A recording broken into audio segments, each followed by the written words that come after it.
PowerMill 14 now supports fixture offset output for individual toolpaths within an NC program. By fixture offsets we mean, for example, G54, G55, G56, etc. So let's have a look at how we would go about outputting this fixture offset for this example project. So on the table of the machine we have a fixture.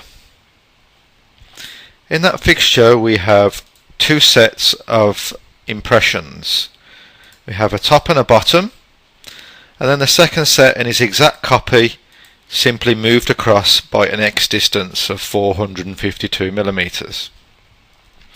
So the first set is going to be machined using the G54 fixture offset, and the second set is going to be machined using the G55 fixture offset, all within the same NC program.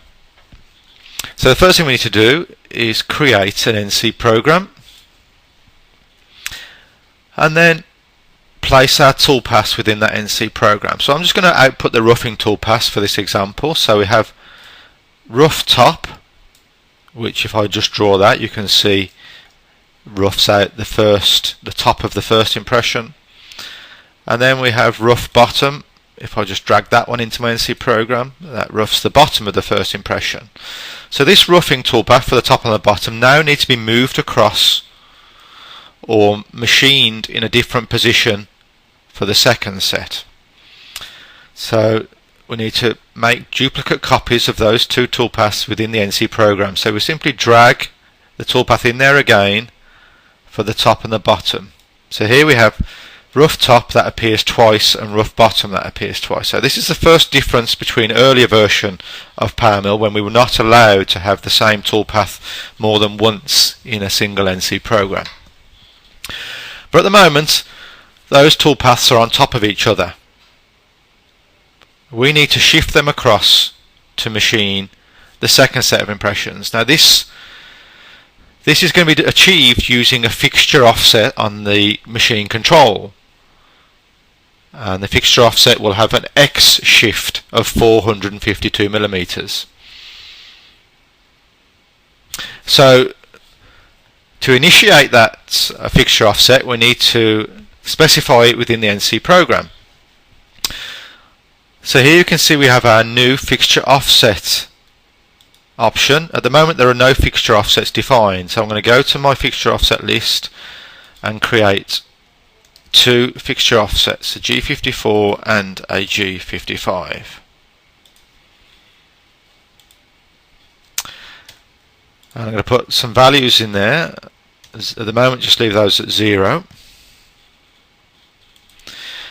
Now I simply come back and select the toolpath and specify which fixture offset is being used for that individual toolpath. So the first one is going to be G54 and the second one is going to be G55.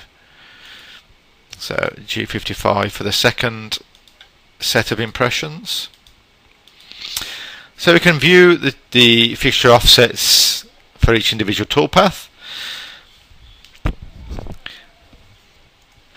So now we would simply post-process the NC program, and those fixture offset parameters would be picked up by the post-processing engine, and the relevant fixture offset commands would be put into the NC program. Now the new fixture offset functionality only works with the current Delcam post-processor. It does not work with the old legacy duct post-processor. Also, it is likely that your existing PMOpt file or PMOpz file, option file, will need to be modified so that it looks for and picks up the fixture offset parameters in the CL data. Now typically the fixture offsets in X, Y and Z are actually stored on the datum table on the machine control, so we don't have to provide those within PowerMill. But if we want to visualize the fixture offset in PowerMill, we can do that by using the fixture offset list and putting values into our XYZ. So we know that the G55 has a fixture offset of 452 in X. If I close that and draw my NC program, you can see, oops, let me just go back to this one, this third one, and change that to G55. There we go.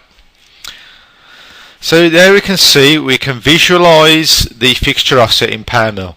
As well as visualize it, we can also use the machine simulation and the view mill simulation, and it will simulate in the correct position, showing the fixture offset.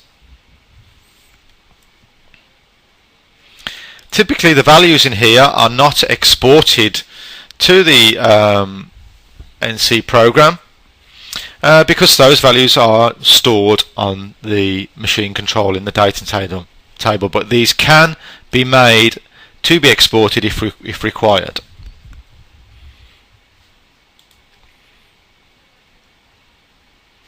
So now we can visualize the fixture offset within the NC program. We can simply come in and maybe do a machine simulation and do a collision checking with a machine tool to make sure there are no collisions.